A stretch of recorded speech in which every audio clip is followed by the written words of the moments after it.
Welcome to कीर्तिमान academy official. आसमां छूने की चाह, हर कदम एक नई राह।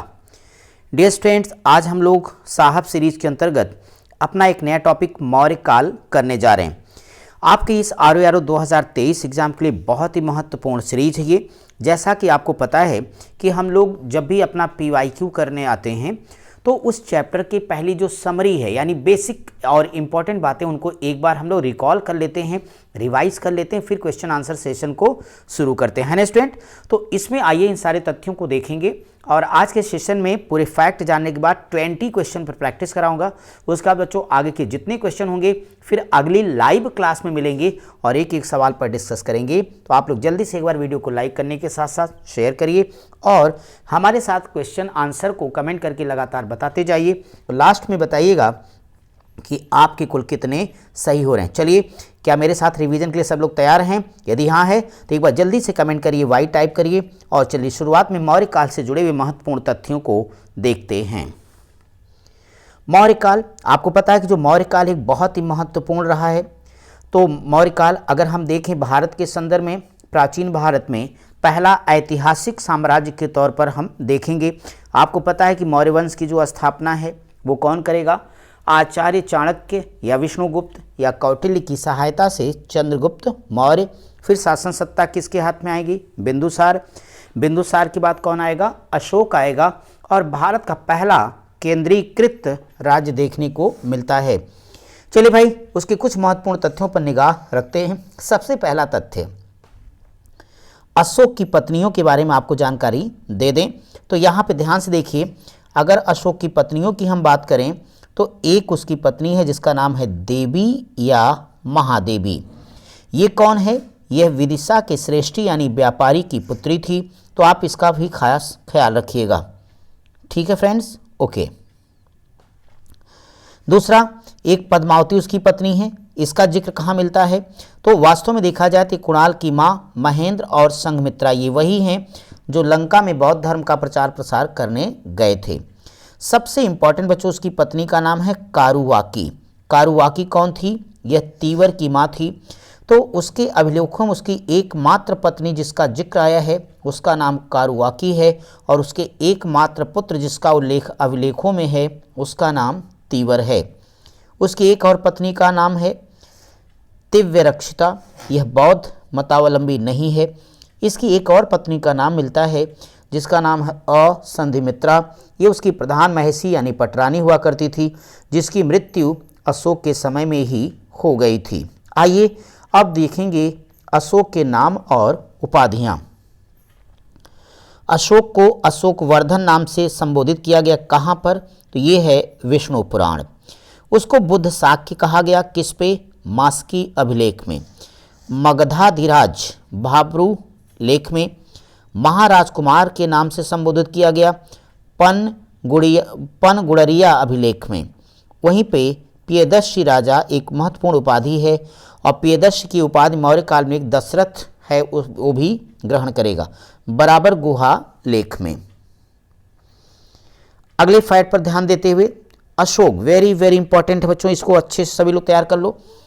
अशोक का जो व्यक्तिगत नाम है अशोक, ये कहाँ मिला? तो एक है मास्की, गुर्जरा, नेत्तूर, उडेगोलन। अगला है देवनामपीय प्रियदर्शी, ये मिलता है रुमिनदेई, निगलेवा, रूपनाथ और गिरनार में। प्रियदर्शी बैराट या भाबरू, कांधार व दीपवंश में। राणियो अशोक, ये नाम मिलेगा कंगनहल्ली मूर्तिशिल्प शिलालेख में। आइए कुछ महत्वपूर्ण चीज़ों को समझते हैं। यहाँ देखिए, ये गिरनार यानी कुछ उसके शिलालेख जो बृहद शिलालेख हैं, अशोक के बृहद शिलालेख, उनका विवरण आपके सामने है। एक तो गिरनार है, ये जूनागढ़ से आपको मिला। शहबाजगढ़ी पेशावर पाकिस्तान। धौली पुरी यानी उड़ीसा में। जौगढ़ गंजा में भी उड़ीसा में है। कालसी देहरादून उत्तराखंड। मानसहरा हजारा पाकिस्तान। एरगुड़ी करनूल आंध्र प्रदेश। सोपारा ठाणे महाराष्ट्र। दीर्घ शिलालेखों से संबंधित प्रमुख तथ्य, यहाँ से बार बार क्वेश्चन आते हैं। आइए जरा इनके बारे में समझते हैं और देखते हैं। पहला, प्रथम लेख में जो जानकारी मिलती है उसमें पशु हत्या का निषेध मिलेगा। दूसरे वाले लेख में जो जानकारी स्टूडेंट है उसमें पशु चिकित्सा, मानव चिकित्सा तथा लोक कल्याणकारी कार्य, इसके अलावा खास बात है चोल, पांड्य, सात्तीपुत्र, केरल पुत्र की भी चर्चा की गई। कहाँ पर? दूसरे लेख में। आइए तीसरे लेख के बारे में बात करेंगे, ये भी बहुत इंपॉर्टेंट है तीसरा लेख इसका। तीसरा लेख, अगर तीसरे लेख के संदर्भ में चर्चा करेंगे स्टूडेंट तो आपको एक बात समझ में आएगी कि जो इसका तीसरा लेख है उस तीसरे लेख में ये कहा गया राजकीय अधिकारियों, वो युक्त हों, राजुक हों, प्रादेशिक हो, इनको हर 5वें साल दौरा करने का आदेश दिया गया। चौथे लेख में कहता है उसका धर्म आचरण से जो भेरी घोष था, यानी जो युद्ध की बात है वो कहाँ? धम्म नीति में बदल जाती है चौथे लेख में। पांचवा इंपॉर्टेंट है, पांचवें लेख में या पांचवें शिलालेख में धम्म महामातों की नियुक्ति के विषय में जानकारी दी गई है तथा मौर्यकालीन समाज और वर्ण व्यवस्था का उल्लेख है। छठे लेख को देखो, इसमें प्रतिवेदकों, विशेष रिपोर्टरों को आदेश की राजा से संबंधित सूचना को वो प्रत्येक क्षण राजा तक पहुंचाएं। सातवां लेख में क्या है? सभी जगह सभी संप्रदायों के निवास करने की बात, उन्हें संयम और आत्मशुद्धि की प्रेरणा। आठवां में कहता है धम्म यात्राओं का उल्लेख है और बोध गया भ्रमण का भी वर्णन मिलता है। आठवां लेख इसे तैयार रखिएगा आप लोग। नेक्स्ट पॉइंट है नौवें लेख में क्या जानकारी मिलती है? नौवां लेख, तो नौवां लेख कहता है धम्म मंगल दासों, सेवकों, गुरुजनों, ब्राह्मणों आदि के साथ शिष्ट व्यवहार की चर्चा की गई है। 10वां लेख में यश तथा कीर्ति की निंदा की गई, धम्म नीति की श्रेष्ठता पर विचार किया गया। वहीं पर 11वें लेख में धम्मदान को सर्वश्रेष्ठ बताया गया। 12वां लेख में सर्वधर्म संभाव तथा स्त्री अध्यक्ष एवं ब्रज भूमिकों की नियुक्ति की चर्चा है। 13वां मोस्ट इंपॉर्टेंट, इसमें कलिंग युद्ध का वर्णन है, पड़ोसी राज्यों का वर्णन है, आटविक जातियों का वर्णन है, धम्म विजय का भी वर्णन मिलता है। 14वां, अगर हम इसके 14वें शिलालेख की बात करेंगे तो यह समस्त लेखों का उपसंहार है, जनता को धार्मिक जीवन बिताने के लिए प्रेरित करता है। ये बातें हो गई अशोक के दीर्घ शिलालेखों से जुड़ी हुई महत्वपूर्ण। आइए लघु शिलालेखों से संबंधित कुछ फैक्ट को देखेंगे। ये लेख और कहाँ से मिला है जरा ये जानना जरूरी हो जाता है। तो मास्की लेख आपको मिला रायचूर कर्नाटक से, गुर्जरा दतिया मध्य प्रदेश से, ब्रह्मगिरी चित्तलदुर्ग कर्नाटक से, भाबरू बैराट यानी राजस्थान से, अहरौरा मिर्जापुर उत्तर प्रदेश से, रूपनाथ जबलपुर मध्य प्रदेश, सारोमारो सहडोल मध्य प्रदेश, पनगुड़रिया सीहोर मध्य प्रदेश, जटिंग रामेश्वर कर्नाटक, सिद्धपुर कर्नाटक, सासाराम बिहार, राजुलमंडगिरी कर्नूल आंध्र प्रदेश, गोबीमठ मैसूर कर्नाटक, पालकीगुंड मैसूर कर्नाटक, उडेगोलन यह बेल्लारी कर्नाटक। आइए उसके स्तंभ लेख और उनकी वर्तमान स्थिति को देखें। तो दिल्ली टोपरा कहाँ पर है? दिल्ली में है। दिल्ली मेरठ दिल्ली में है। प्रयाग स्तंभ प्रयागराज हमारे उत्तर प्रदेश में है। लौरिया अरेराज चंपारण बिहार में है। लौरिया नंदनगढ़ चंपारण बिहार में है। रामपुरवा भी चंपारण बिहार में है। सप्त अभिलेखों में वर्णित प्रमुख बातें क्या हैं? आइए पहली बात देखें। पहले स्तंभ लेख में सीमांत प्रदेश के अंतः महामात्रों को संबोधन कि धर्मानुसार लोगों का पोषण और शासन करो। दूसरे में धम्म की परिभाषा। तीसरे में 5 पापों का उल्लेख। चौथे में राजकों की तुलना धाय से और तथा न्याय समता की चर्चा की गई। 5वें स्तंभ लेख में जीव वध निषेध और कैदियों की मुक्ति का प्रावधान है। 6वें में सभी संप्रदायों के सम्मान की चर्चा की गई। 7वां में प्रजाहित के लिए किए गए कार्यों का वर्णन और धर्म महामात्यों की नियुक्ति का विवरण मिलता है। आइए जरा धर्म प्रचारक और कौन सा धर्म प्रचारक किस देश में गया, इससे भी सवाल कई बार हमारे यूपीपीएससी के द्वारा पूछे गए हैं। तो देखते हैं।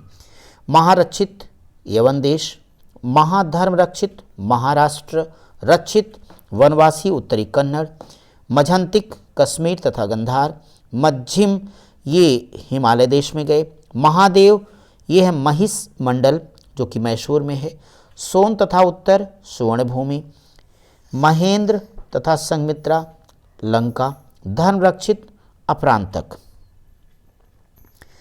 13 अभिलेखों में वर्णित शासकों के बारे में जानिए। चूंकि बार बार इन शासकों के बारे में पूछा गया है तो जान लीजिए। एक शासक का नाम है अंतियोक, ये रहने वाले थे सीरिया के।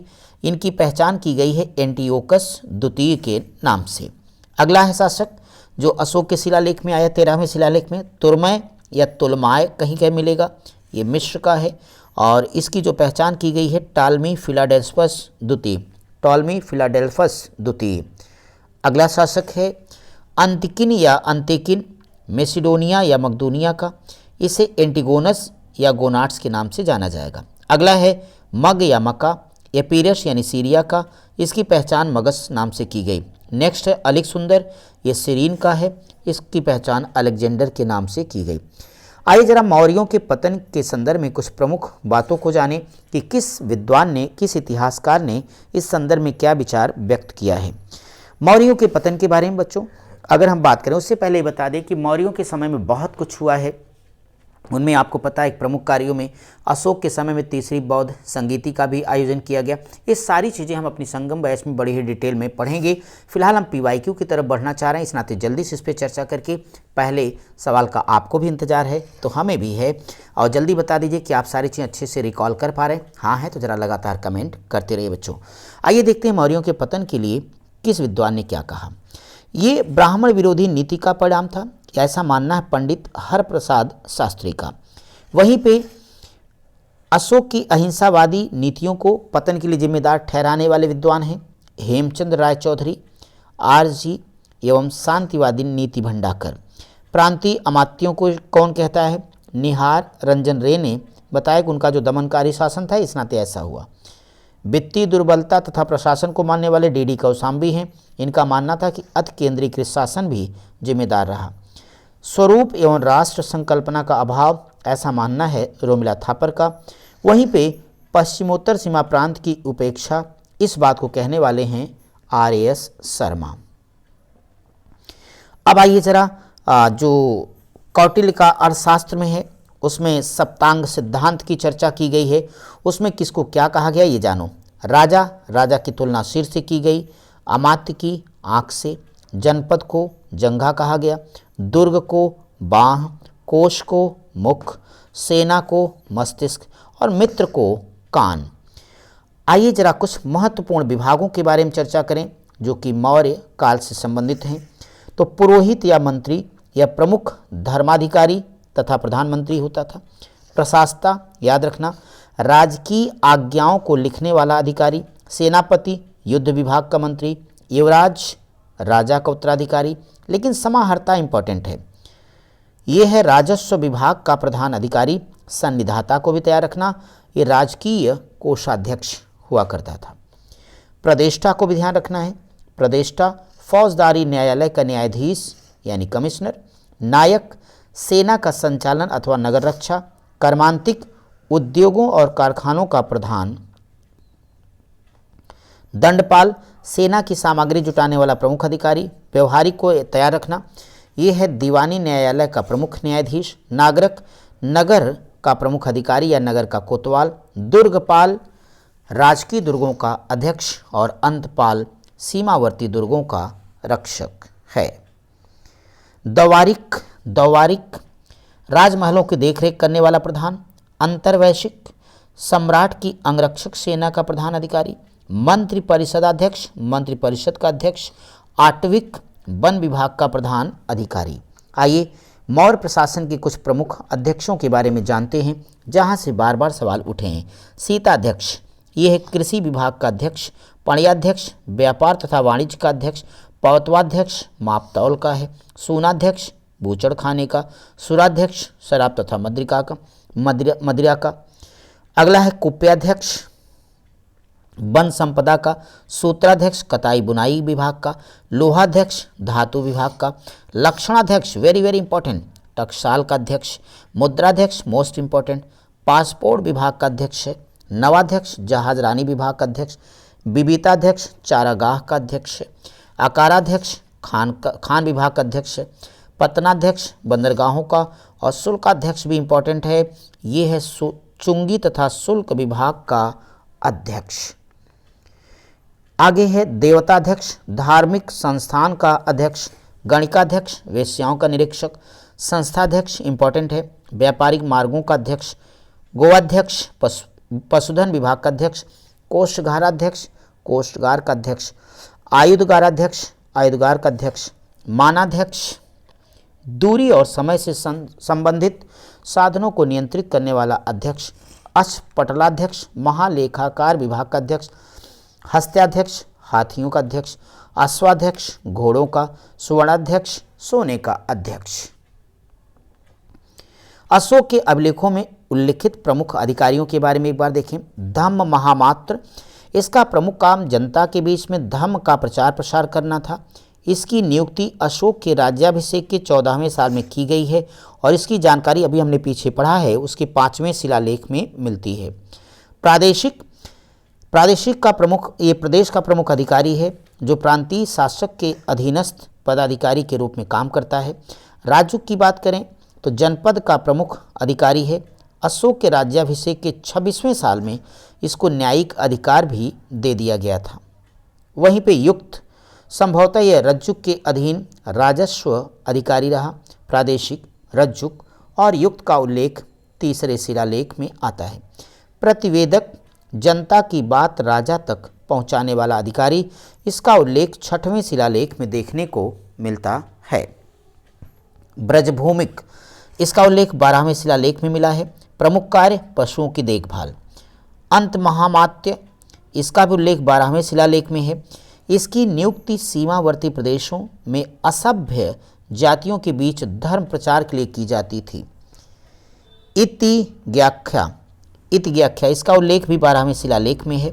महामात्य या स्त्री महामात्य, स्त्रियों की देखरेख करने वाला अधिकारी। बच्चों, मौर्यों के समय में खासतौर पे अगर अशोक की बात करें तो उसके साम्राज्य के अंतर्गत जो भिन्न भिन्न प्रदेश हुआ करते थे उसकी राजधानी जरूर याद रखिएगा। उनमें बताया गया कि उत्तरापथ की राजधानी तक्षशिला है, अवंती की उज्जैनी, कलिंग, तोशल, दक्षिणापथ, सुवर्णगिरी कई बार पूछी जा चुकी है। प्राची या मध्य देश की क्या थी? पाटलिपुत्र। इसमें आपको कलिंग और दक्षिणापथ 2 जरूर तैयार रखने हैं। अब आइए जरा हम मेगास्थनीज की इंडिका में जो नगर प्रशासन के बारे में जानकारी मिलती, थोड़ा उसके बारे में आपको बता दें। मेगास्थनीज की इंडिका में कुल मिलाकर के आपको 6 समितियों के बारे में जानकारी दी गई, जिसमें बताया गया कि जो पहली समिति थी वो औद्योगिक मामलों को देखती थी। दूसरी समिति वैदेशिक और विदेशी नागरिकों से संबंधित है। वहीं पे तीसरी जनगणना, मोस्ट इंपॉर्टेंट है। जनगणना देख रहे हैं, मौर्य काल में ही जनगणना की समिति आपको प्राप्त हो जा रही, तो जनगणना संबंधित। अगर हम चौथी समिति की बात करेंगे तो ये व्यापार वाणिज्य से जुड़ी हुई है। 5वीं कालाबाजारी रोकने वाली समिति थी। कालाबाजारी देख रहे हैं कितना प्राचीनतम संबंध है इस चीज़ का, आज भी कालाबाजारी आप देखते हो। चलो, 6ठी क्रय विक्रय कर वसूलती थी। ठीक है, ये मेगास्थनीज की इंडिका में जो विवरण था समितियों के बारे में उसको आपने देखा। जरा न्याय प्रशासन के बारे में कुछ प्रमुख अधिकारियों को जाने। एक तो आपका धर्मस्थी हुआ करता था, ये दीवानी न्यायालय का था। इसका जो प्रमुख न्यायाधीश उसे व्यवहारिक कहते थे। कंटक शोधन फौजदारी न्यायालय, इसका जो चीफ या मुख्य होता था उसे प्रतिष्ठा के नाम से जाना जाता था। समितियां और समितियां किससे संबंधित हैं, आइए देखें। पहली जो समिति थी वह जल सेना से जुड़ी है, दूसरी रसद सामग्री से, तीसरी समिति पैदल सेना से, चौथी अश्वारोही सेना, 5वीं क्या है? गज सेना, 6वीं में है रथ सेना। थोड़ी गुप्तचर व्यवस्था के बारे में एक नज़र देख लेते हैं। बच्चों, यहाँ पे गुप्तचर व्यवस्था 2 प्रकार की, एक तो संस्था यानी अस्थायी गुप्तचर, संचरा यानी भ्रमणशील घूमने टहलने वाले।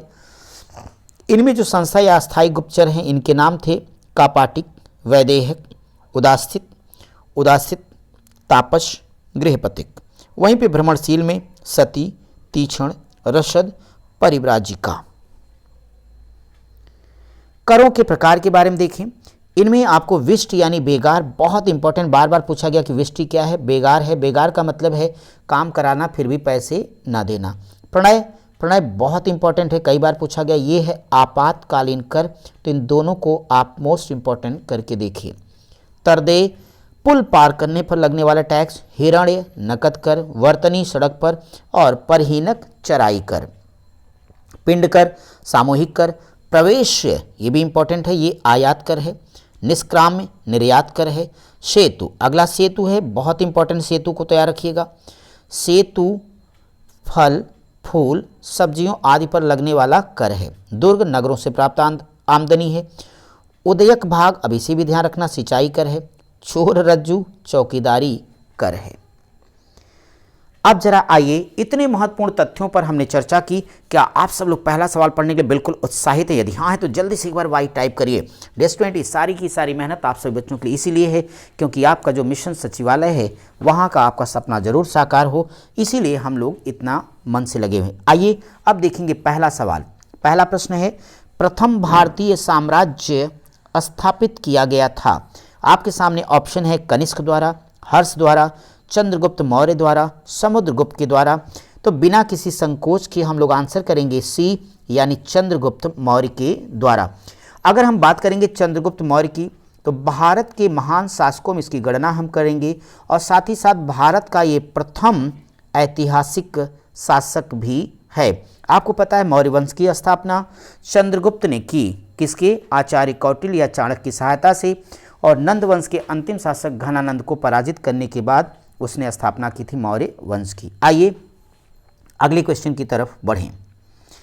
निम्नलिखित में से कौन सा पुराना राजवंश है? कौन सा पुराना राजवंश? अब गुप्त वंश, मौर्य वंश, वर्धन वंश, कुषाण वंश। आप सबको पता है इनमें सबसे पुराना कौन है? मौर्य वंश है, जिसकी स्थापना लगभग 322 ईसा पूर्व में चंद्रगुप्त मौर्य के द्वारा की गई। नेक्स्ट है, जिसके ग्रंथ में चंद्रगुप्त मौर्य का विशिष्ट रूप से वर्णन हुआ है वो कौन है? तो एक तो भास, शूद्रक, भास नहीं, शूद्रक बिल्कुल नहीं, विशाखदत्त हाँ, अश्वघोष नहीं। यहाँ विशाखदत्त होगा। विशाखदत्त की जो किताब थी बच्चों उसका नाम है मुद्रा राक्षस, और इसमें चंद्रगुप्त मौर्य को वृषल तथा कुलहीन बताया गया है। नेक्स्ट आपके पास है, यूनानी लेखक जस्टिन द्वारा सेंड्रोकोट्स किसको कहा गया? तो ये वास्तव में कहा गया किसको? चंद्रगुप्त मौर्य को कहा गया। आप सभी बताइए, उसकी और भी चीजें आपने सुन रखी होंगी ना, तो चंद्रगुप्त मौर्य। नेक्स्ट क्वेश्चन के बारे में चर्चा करें। सैंड्रोकोट्स से चंद्रगुप्त मौर्य की पहचान किसने किया है? तो इसमें बच्चों एक विलियम जोन्स है, उन्होंने किया था। ये विलियम जोन्स वही हैं जिन्होंने 1784 में एशियाटिक सोसाइटी ऑफ बंगाल की स्थापना किया। अगला क्वेश्चन है आपके पास, निम्न में से किसने सैंड्रोकोट्स, चंद्रगुप्त मौर्य और सिकंदर महान की भेंट का जिक्र किया है? ये पॉइंट जरा इंपॉर्टेंट है, क्योंकि देखो चंद्रगुप्त मौर्य सिकंदर की भेंट, चूंकि जब चंद्रगुप्त मौर्य यहाँ पे अभी शासन सत्ता स्थापित करने का प्रयास कर रहा है, तभी आप देख रहे हैं 326 ईसा पूर्व में सिकंदर आक्रमण कर चुका है, भारत में सत्ता किसकी है? नंद वंश की। उस दौरान इस तरह का जिक्र मिलना कि चंद्रगुप्त मौर्य और सिकंदर की भेंट हुई थी, अपने आप में एक इंपॉर्टेंट क्वेश्चन हो जाता है। तो इस तरह की जो जानकारी है बच्चों, वह जस्टिन एक लेखक है, इसी ने प्रदान किया हुआ है। ठीक है, चलिए अगला सवाल। कौटिल्य प्रधानमंत्री थे। अब कौटिल्य प्रधानमंत्री थे, इसमें तो संदेह हो ही नहीं सकता। कौटिल्य प्रधानमंत्री किसके हैं भाई? चंद्रगुप्त मौर्य के। यहाँ आपकी जानकारी के लिए बता दूं कि कौटिल्य कुछ समय तक बिंदुसार के भी प्रधानमंत्री रहे थे, और बिंदुसार के सत्ता में, शासन में कौटिल्य की जब डेथ हो जाती तो खल्लाटक नामक व्यक्ति प्रधानमंत्री पद को सुशोभित करता है। अगला क्वेश्चन, चाणक्य अपने बचपन में किस नाम से जाने जाते थे? तो चाणक्य अपने बचपन में विष्णुगुप्त नाम से जाने जाते थे, और इन्हें कौटिल्य के नाम से भी जाना जाता है। चलिए अगले क्वेश्चन पर आइए। आप लोग मेरे साथ साथ आंसर करते रहना, लास्ट में मुझे बताना कितने आज आपने सही निकाले भाई। अगला आपका सारा का सारा मौर्य वंश का जुड़ा हुआ क्वेश्चन लाइव आपको करना है, ये बात भी ध्यान रखिएगा। ठीक है स्टूडेंट्स, ओके। चाणक्य का अन्य नाम, चाणक्य का अन्य नाम अभी अभी तो पढ़ के आए हो, विष्णुगुप्त। चलो आगे बात करते हैं। कौटिल्य का अर्थशास्त्र है एक। कौटिल्य का अर्थशास्त्र एक क्या भाई? सभी को पता है जो कौटिल्य का अर्थशास्त्र, बच्चों सीधे आंसर पर आ जाएं, शासन के सिद्धांतों की पुस्तक है। चलिए अगले क्वेश्चन को देखिए, निम्नलिखित में से राज्य के सप्तांग सिद्धांत के अनुसार राज्य का 7वां अंग, अभी पीछे हम पूरे सप्तांग की चर्चा करके आए हैं, तो 7वां अंग क्या है? मित्र है, यानी आंसर सी करिएगा। हमने पीछे सारे सप्तांग का नाम लिया तो वहां से आप देख लीजिएगा। नेक्स्ट है, कौटिल्य के अर्थशास्त्र में किस पहलू पर प्रकाश डाला गया है? तो नो डाउट इसमें राजनीतिक नीतियों की विस्तार से चर्चा की गई है। अगला क्वेश्चन देखें, निम्नांकित में किसकी तुलना मैकियावेली के प्रिंस से की गई है?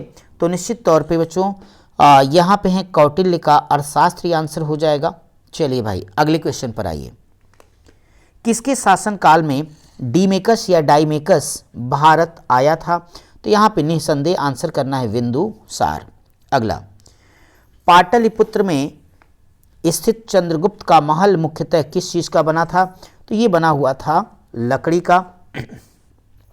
का। चलिए अगले क्वेश्चन के बारे में चर्चा करेंगे, किस प्राचीन नगर के अवशेष कुम्हरार स्थल से प्राप्त हुए हैं? तो ये है पाटलिपुत्र का। बुलंदीबाग प्राचीन स्थान था, तो बुलंदीबाग प्राचीन स्थान था, तो किसका? पाटलिपुत्र का। नेक्स्ट क्वेश्चन आंसर करिए तो आप लोग फटाफट। कहता निम्नलिखित में से किस मौर्य राजा ने दक्कन की विजय की थी? तो निश्चित तौर पे ये श्रेय आपको मिलेगा चंद्रगुप्त मौर्य। और यहाँ पर आपको याद होगा कि चंद्रगुप्त मौर्य अपने जीवन के अंतिम समय में, कहा जाता उस वक्त भीषण दुर्भिक्ष यानी अकाल पड़ा था, और वो क्या करता है, श्रवण बेलगोला में चला जाता है, वहाँ संलेखना पद्धति से अपने प्राण को त्याग देता है। तो एक तरह से उस समय का अगर कोई राजा किसी जगह पर जाके प्राणोत्सर्ग कर रहा है तो इसका मतलब है कि वो कहीं न कहीं उसके राज्य का हिस्सा रहा होगा। इसी नाते अनुमान लगाया जाता है कि दक्षिण की जो विजय किया है वो चंद्रगुप्त मौर्य ने किया है। अगले क्वेश्चन को देखें, मालवा, गुजरात एवं महाराष्ट्र किस शासक ने पहली बार जीता है? तो निश्चित तौर पे ये श्रेय आपको देना पड़ेगा मौर्य वंश के संस्थापक यानी चंद्रगुप्त मौर्य को। हम देखेंगे अगला क्वेश्चन, अभिलेख जिससे ये प्रमाणित होता है कि चंद्रगुप्त का प्रभाव पश्चिम भारत पर था। अब यहाँ पर देखें तो ये आपको जानकारी मिलेगी रुद्रदामन के जूनागढ़ शिलालेख से। क्यों मिलेगी? क्योंकि रुद्रदामन का जो जूनागढ़ का शिलालेख बच्चों, यहाँ पे पुष्यगुप्त के द्वारा सिंचाई के एक बांध या झील के निर्माण का जिक्र प्राप्त होता है, और इस अभिलेख में रुद्रदामन के साथ साथ अशोक और चंद्रगुप्त मौर्य का भी विवरण हमें प्राप्त होता है। ठीक है स्टूडेंट, तो आज के सेशन में हम लोगों ने आज पूरे मौर्य वंश के जितने इंपॉर्टेंट फैक्ट थे उसको देखा, और पूरे शानदार 20 सवालों को हमने डिस्कस किया है। इसके आगे के सवाल अब हम अपनी लाइव क्लास में मिलेंगे। चलिए, थैंक यू।